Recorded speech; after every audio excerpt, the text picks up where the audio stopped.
Okay. Welcome, everyone. This is Bill Knowlton from Invictus in Salt Lake City. This is our October 19th Government Affairs call. We're fortunate enough to have Venable's Amy Mudge do the discussion and reporting on the FTC's disclosure presentation, and we're grateful for the Venable Law Firm and their willingness to allow us to use their call-in number and their technology for this call. If you are calling in, I would ask that you please put your phone on mute so we get any feedback coming on the call. And just by way of disclaimer, this presentation will be recorded and placed on the blog later today. So with further ado, I'll turn the time over to Amy Mudge. Folks, thank you so much. I appreciate the time. And I have a very lengthy slide presentation that I'm going to blow through very quickly. I'm not sure if I'm allowed to have included any of the material that I actually did in the slide presentation. I liberally copied and pasted from presentations that were presented at the FDA full-day workshop. So what appears on the website may, in fact, be a shortened version of this. Which doesn't include some of the stuff that I'll go through with you today. I'm going to do a very, very short version of what you need to know about the FTC's putting disclosures to the test workshop that happened on September 19th, about a month ago today. So those people who really want the very quick drive-by version, you can get that and go on with your day. And then for those people who are interested in hearing more of the highlights from what happened at the all-day 8:30 to 5:30 workshop. As I said, I will cover that probably in the following 30 minutes. The most important thing you need to know is nothing that happened at the workshop affects the fundamental laws, guidelines, principles about disclosures. And the best place to go, I'm trying to move it. There we go. The best place to go is the FTC's website, but not to the page where they talk about this workshop. The best place to go is to their guidance documents. The .com disclosure guidelines that were published in 2000 and updated in 2013 really provide the definitive guidance to what constitutes clear and conspicuous disclosure online. A really important guidance that enhances the .com disclosure guidelines in particular contexts would be endorsement and testimonial guides that were updated in 2009 and include lots of helpful guidance about how to disclose appropriately using social media. And then, of course, something we talked about on this committee quite a bit, including with FTC guest speakers, is the FTC's enforcement policy statement and then business guidance on native advertising. So this is really where you want to go if you want to understand the mechanics, the nuts and bolts that you actually need to do with disclosures. And you say, well, why did the FTC have a workshop? The FTC does have workshops when they want to gather information, kick the tires, pull together people in a particular industry context just to gather information to perhaps help guide their thinking. And so when the FTC announced that it's going to have a workshop called Putting Disclosures to the Test, I tell you, many people in the advertising community, lawyers in particular, but also marketers, really panicked. And they said, what does this mean? You know, the FTC has told us how to make clear and conspicuous disclosures. They're now telling us that they're going to fundamentally alter that they're going to ban disclosures, something else. And in particular concern to this group, I think you remember at the ERA Fly-In a couple of years ago, we had a panel with Rich Cleland where he really said that the FTC was frowning upon the use of disclosures and really wanted marketers to put the information that consumers needed not in the fine print, but in the main claim itself. And so there was some recent statements by the FTC that may in fact have given people some cause for alarm.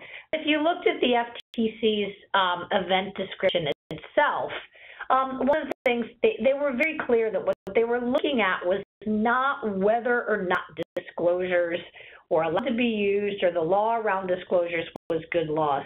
What they really were looking at, the putting to the test piece, was how do people evaluate and test disclosures for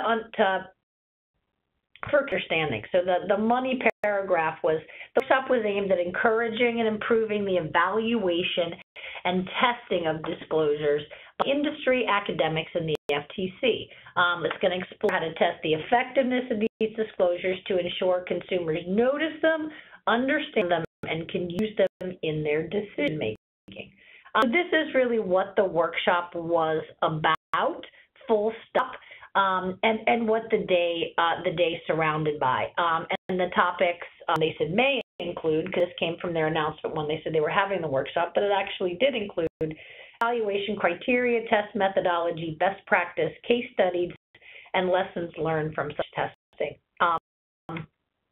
This is the big, no need to panic. No immediate plans to ban or significantly alter disclosure requirements.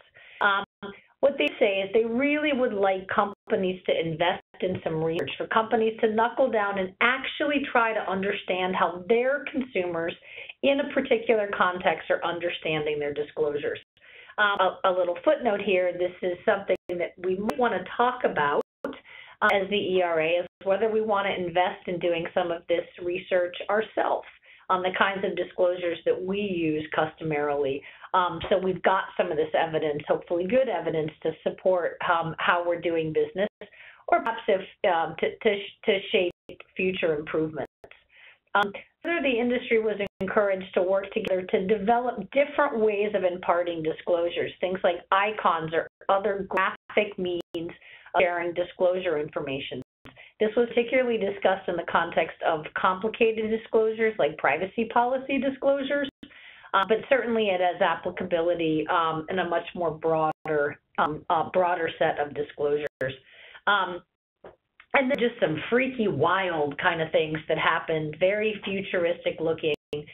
So research that's being done on, again, this was in the context of privacy policies, where it may be possible to deliver customized disclosures, or you can analyze and look at a particular user's way of using disclosures, of using disclosure information in a way that could be, that you could deliver not a one-size-fits-all, but individual disclosures. So that kind of blew my mind a little bit, that could possibly be the future. It's kind of very big brothery, this idea that people writing disclosures would have insight into our own personal use characteristics, but it was probably not something that's going to happen tomorrow, but it was definitely the sort of futuristic kind of navel-gazing things that happened at this workshop.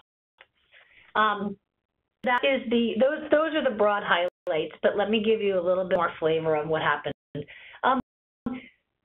And when people kind of panicked about this workshop and thinking maybe the FTC was looking to ban disclosure, this was not something that came out of the Bureau of Consumer Protection or the Advertising Practices Group specifically. This was something that the chief technologist, a woman named Lori Craner, really wanted to do. And the Chief Technology Office is a relatively new office at the FTC. I believe it was put into place under Chairwoman Ramirez. And it's an office that invites technology academics to come to the FTC to help inform FTC policy. And Lori Craner's personal scholarship is around privacy disclosures and how consumers understand them. So the fact that this is part of personal scholarship, it was something that she wanted to look at while she has a broader platform at the FTC. But of course, when you're going to look at privacy disclosures, this was something that advertising practices folks said, hey, we've got an interest in that as well. So it became a jointly offered workshop by the Office of Technology and by the Bureau of Consumer Protection. But the agenda and the focus, and even really the fact that it happened, was driven by Chief Technologist Lori Craner. And she got off the workshop and cited the benefits of study research in other areas that might help give a better understanding of the benefits of privacy disclosures. And she really wanted to bring together into the workshop a wide range of speakers from different industries, different backgrounds, to look at consumer cognition, recognition, and comprehension of disclosures, and then to look at methodologies for measuring whether disclosures are effective, and going beyond whether consumers understand disclosures, actually taking a step forward and looking at the impact of those disclosures, assuming consumers understand them, on consumers' actual decision making. Perez gave, it was called an introduction, but it was sort of a keynote, and she really set the table for the day. She again said that this day is not about talking about what has to be disclosed or what is more effective, but really the day was to look at how to evaluate the effectiveness of disclosures. She said really simply, in her view, disclosures should grab consumers, that clear and conspicuous shouldn't be something they might notice, that disclosures really should grab consumers and in other words, be difficult to miss. She did say she disagreed with some of the critics who have been saying that disclosure is just not effective at all and shouldn't be used. So in her view, that disclosures can provide important information, particularly in the privacy area. But again, she also encouraged businesses to invest in their own disclosures, as well as to keep abreast of what of expert and academic studies were saying about how consumers understand disclosures, and to use those studies to incorporate into their own practices. So the work kicked off with a couple of professors, one from North Carolina State, who really talked. It was interesting, kind of wonky, about how consumers generally process information. And it's looking at basic communication theory and then human information processing theory. And he talked about there being this feedback loop, that consumers really start with considering the source of the information they get. They're affected by the channel or how they get the information. And there really are a lot of very specific characteristics of the receiver of the information themselves. The attention they're paying, their comprehension level, their attitude and beliefs, and their motivation to make change based on the information they get. And then there were a couple of other professors who talked generally about consumer research, consumer perception research, and gave us a basic tutorial on what research looks like and what bad research looks like. And something I thought was really important, and I wish the FTC would take to heart, that research is only as good as the study design. And in particular, something Professor Waterman said was that incorrect or unreliable research findings can do more damage than not conducting research at all. So to my mind, nicely set the table. I think the FTC, once they conduct research and invest in research, tends to think their research is infallible. And good to be reminded from professors that the methodology is really more important than the conclusions. So there were a series of 5 panels. And one of the first panel was looking whether consumers pay attention to disclosures at all. And this is where I cribbed from some of the presentations to show you some of the stuff that people looked at. The first guy was Professor Evans from the University of Georgia, and he looked at disclosures in advert gaming directed to kids, online gaming on business websites that are directed to kids. And he looked at a game you can see on the left-hand side where there was no disclosure. He looked at a disclosure where there was a written disclosure, hey kids, this game is an advertisement. And then he looked at a disclosure where there was the same written disclosure, but that disclosure was also repeated orally. And what do you think would be the best way of giving disclosures? We've heard from the FTC for a lot of years that written plus audio is the best mechanism, that's more likely that consumers, kids or adult consumers, are going to get the message. what Professor found was actually different.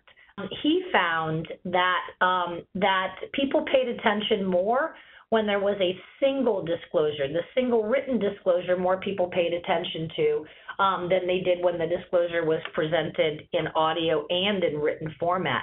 When it was presented in both ways, it was slightly better than no disclosure at all, but you can see it's not measurably. So that again was a finding that that was a little surprising.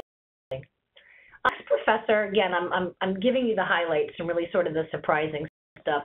This professor, Professor Grubbs-Hoy from Tennessee, she did an eye tracking study, and what you see on the right there is this is where people's eyes go, and she was looking at and tested pharmaceutical disclosures, so warning disclosures in the drug context, and at where people's eyes went, how long they stayed, and really the order in which they looked at a disclosure.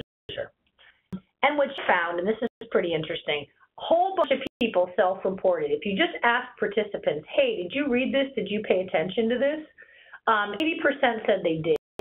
But when you actually looked at the eye tracking data, where their eyes went, how long they lingered, that there was very limited to no reading of the actual disclosure. So even people who tell you, yes, I read that, lots of folks didn't, at least in this context. Another study was done by a Professor David Hyman at the University of Illinois, and he looked at native advertising, really in the context of news articles that are sponsored. And he did a survey of what words consumers understood. Things like sponsored search terms. He studied native ads.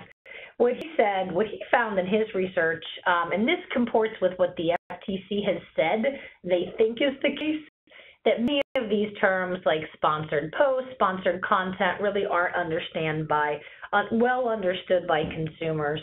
And in his research, at least, the words like paid and advertisement or ad, when used as a material connection disclosure, were the ones that were best paid attention to. Remember, the first panel was whether consumers pay attention.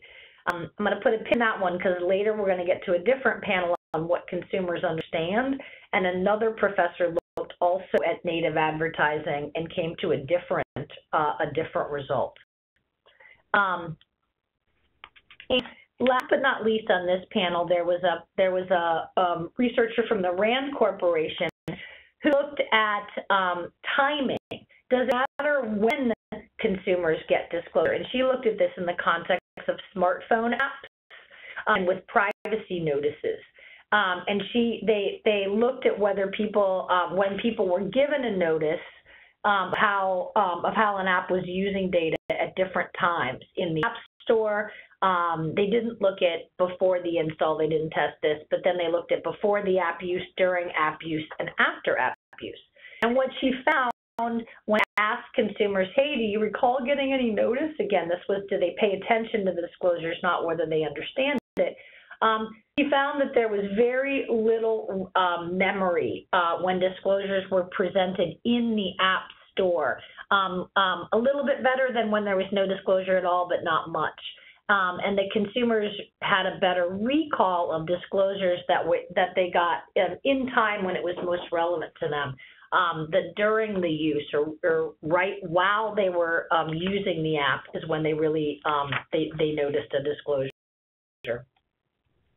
The next panel of the day was looking at comprehension, and this was looking at this is the what do consumers understand about disclosures based on the research. Interesting one was a researcher at Microsoft. He looked at this idea of how to present unfamiliar numbers in a way that's more really understood. And his research said is that when you put numbers into a context of, I'm saying, put it into perspective that consumers understand it much better. They have a better recall when you give them a perspective, and they have a better understanding. What he means by this is, so for example, on a nutrition label, if you say something is 250 calories, by itself might not mean very much to consumers. But when you put into perspective, tell consumers, hey, this is 11% of your daily calories. This is a third of a meal. 250 calories, to put it into perspective, is 50 minutes of walking. Things like that consumers understand. Another example he gave was percentage rate disclosures. So we're used to seeing things presented in terms of an annual percentage rate, but his research showed if you, again, put the percentage rate into perspective by saying, hey, it's a 5.25 percentage rate, what does that mean? To put it into perspective, if you invested $50,000, you would pay $2,600 of that as a fee. And that kind of disclosure, a perspective disclosure for numbers, was very meaningful to consumers. This professor looked at specifically at food labeling. She was from Arkansas, and she looked at front of pack labeling. And what she was trying to look at is give consumers information on the front of the package meaningful, and is there any particular way of delivering information that's more meaningful? So things like objective information like calories, is that meaningful to consumers, or do consumers appreciate something that's more evaluative, like the Choices program or telling you something is healthy or great for you? And this is a little bit of a complicated chart, but basically what she found is that when information is presented in a comparative context, that consumers process that in a different way than when it's presented in a non-comparative context. And so the type of what's meaningful to consumers, whether they hear whether a 250 calorie flag is more meaningful or a healthy flag is more meaningful, it depends on the context they're presented with. And so, for example, when you put multiple products together, just having the objective information, the calorie count, or the information about nutrition was more helpful. When you present a product by itself, it was more helpful to have the seal of healthy, better for you. The next person came was someone from Kleinman Communication Group, and she did a project for the CFPB where we looked at consumer comprehension of financial disclosures. What happens when you make them more simpler, when the loan disclosure replaces fairly complicated things with one pager.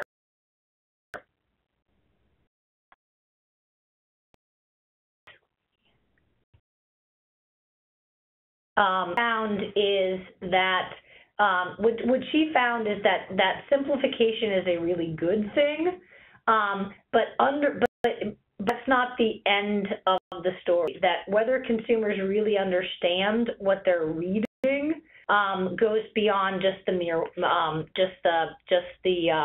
mere words.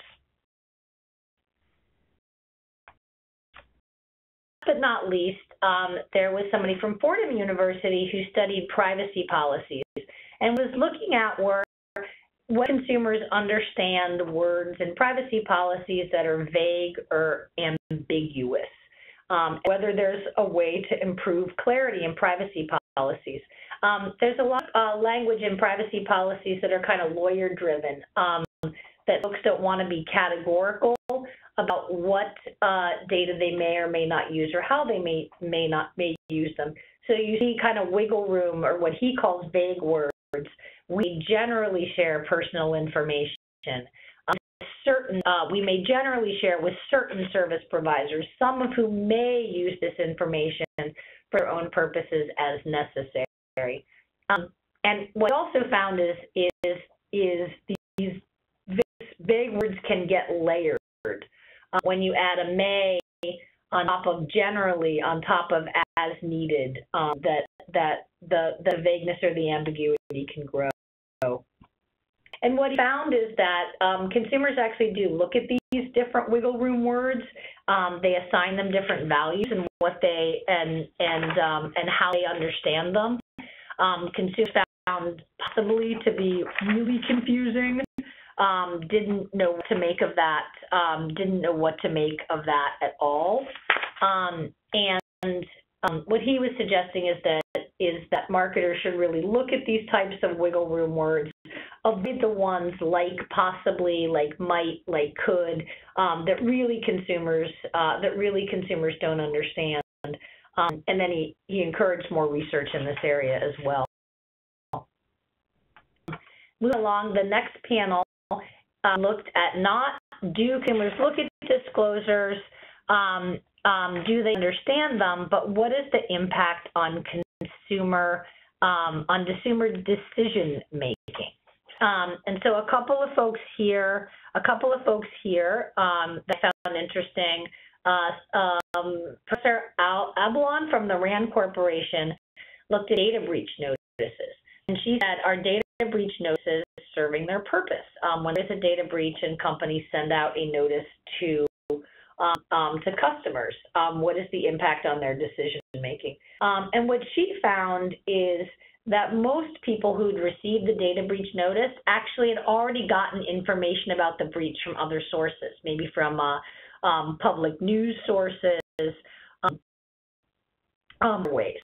But did the data breach notice that came from the company cause consumers to take additional action? Yes, in many cases, particularly where companies offered things like free credit monitoring service and other benefits to help consumers protect against identity theft.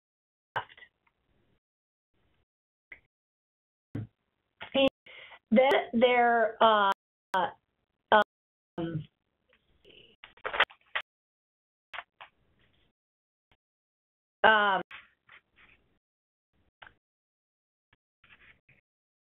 time I am probably going to skip. This was a little bit of a complicated one. I really thought I have to giggle for a moment. There was a presenter from the FTC itself, from the Bureau of Economics, and she looked at whether good disclosure, she assumed the disclosures were clear and conspicuous and understood.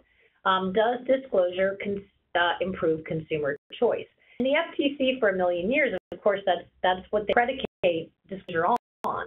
And if they say if disclosure isn't good, that can negatively affect consumer choice. Well, it's very interesting to me that FTC itself said some disclosure affects consumer choice, but sometimes it doesn't. And an example she gave where it did was reporting of sanitary grades in New York City in restaurants. And then when restaurants would report the grade they got, that they did see a significant change in whether consumers ate at the restaurant or didn't eat at the restaurant. Some examples of disclosures, again, good disclosures presented in a clear way that didn't affect or improve consumer choice were the disclosure that Homeland Security gives of the level of security risk. Basically, her research said that it doesn't tell consumers anything about what to do. They're just afraid all the time. Her research didn't any big conclusions other than to say that truthful quality disclosure is a double-edged sword. So I took a picture of this screenshot, and I'm going to plan to use this in my next FTC investigation when the Bureau of Consumer Protection is banging the table and saying that my disclosure was adequate. I'm going to say, well, why would it matter at all? It might not have mattered.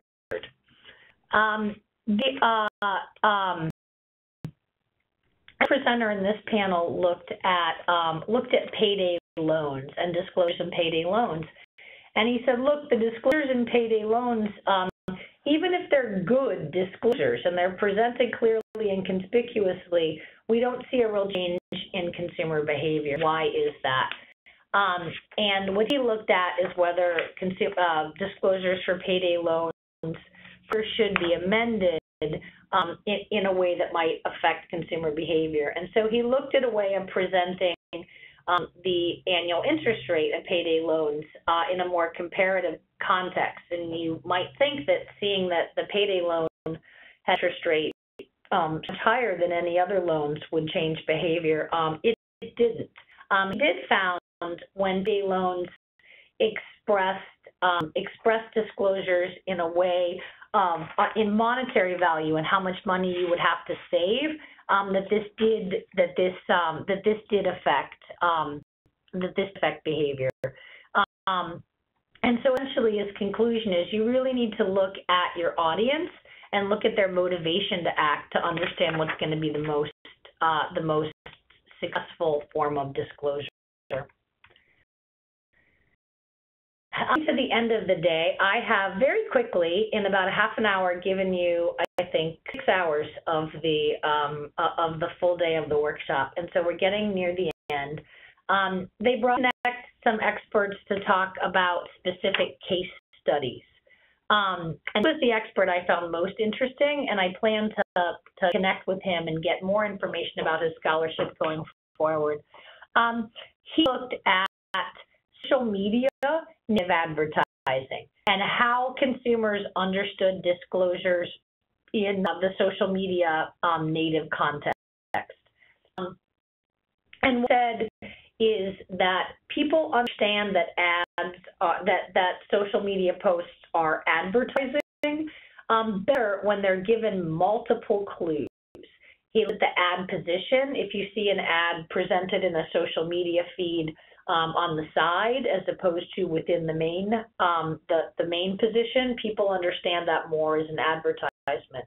He also said that when people see names of a recognized brand, that also is a clue that something is advertising. That people would much better recognize a social media ad as an advertisement when it was presented on the sidebar as opposed to in-stream. That's probably not surprising. And he also found that there was much greater recognition that something was an ad when the brand that was printed was familiar. This is quite cluttered, but I can cut this down. He also looked at other sorts of cues.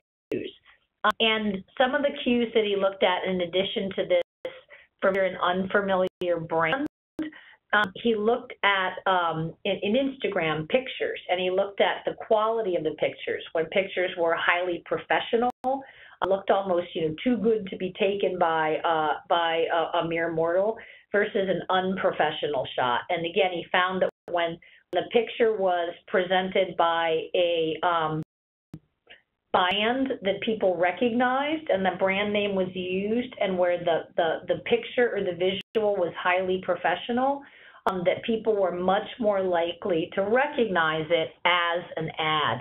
And in fact, they were much more likely to recognize that as an ad even if there was no written disclosure that something was sponsored or promoted, or even the word advertisement. The most interesting thing that he found was that when there was disclosure, that people understand promoted by even better than they understood the use of the word advertising. And what he concluded in social media is that disclosure won't have effect when you don't have other additional clues that something is advertising. And that disclosure can have an effect when there are these multiple cues. You need multiple cues. He said that promoted by brand was effective, and he recognized this was different than what the FTC was suggesting would be most effective. The FTC likes the word ad or advertising. And he also said that consumers in the social media setting are getting particularly sophisticated, and they're they're getting much more savvy as to when to identify advertising in their social media streams.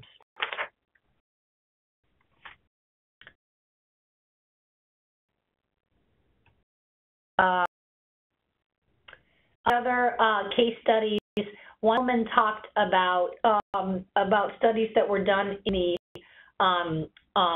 in drug label approval for when drugs are approved for over-the-counter use, that the FDA goes through a very thoughtful, detailed, methodical process to understand that people understand the warnings on the labels. And she presented this as a case study to say that this type of label comprehension study, while it's quite detailed, might be a model and could be used in some other contexts.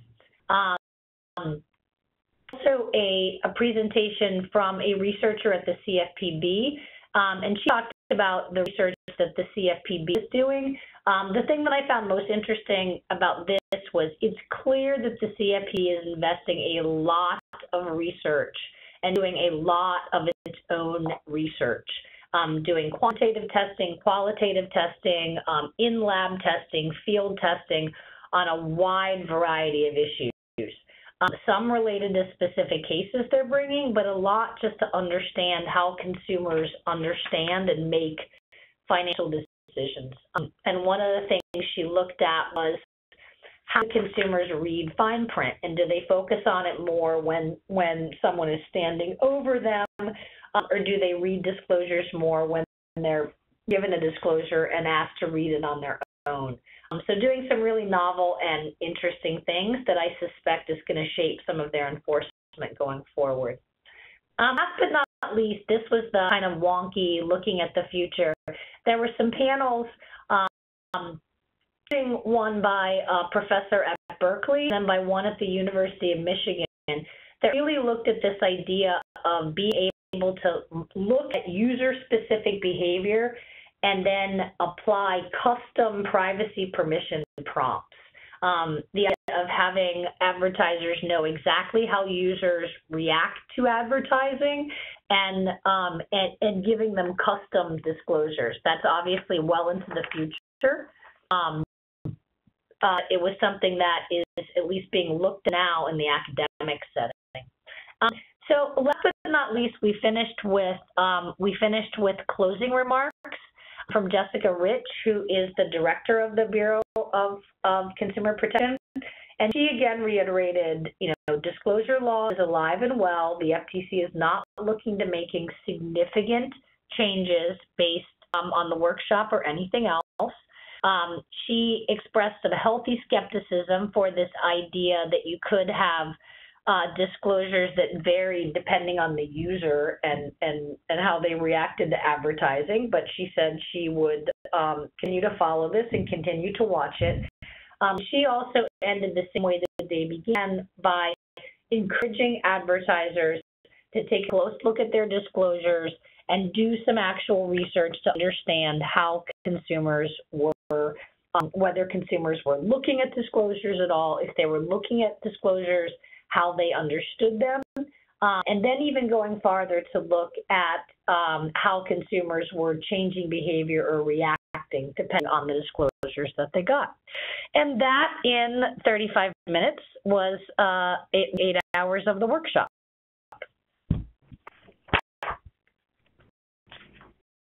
Bill Knowlton, thank you so much, Amy. Do we have time to open it up, Bill McClellan, for a few questions? If anyone has any questions, go ahead and now would be the time to go ahead and let us know.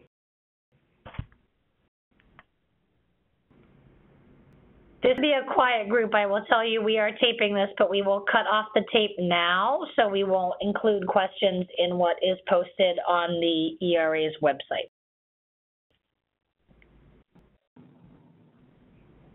Hey, such a good job. I think that you got it all, you know? It was a lot to throw at you. As I said, I was talking very fast, and I presented kind of the stuff that was going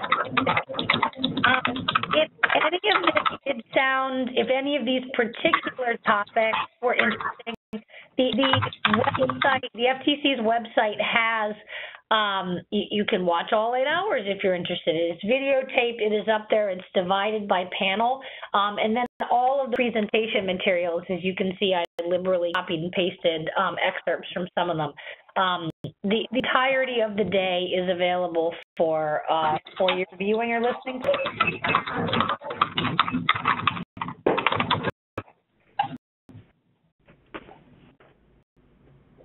If we don't have any questions, we can go ahead and thank Amy for such a great presentation and invite everybody to be on the call with us for next month's Government Affairs Fly-In.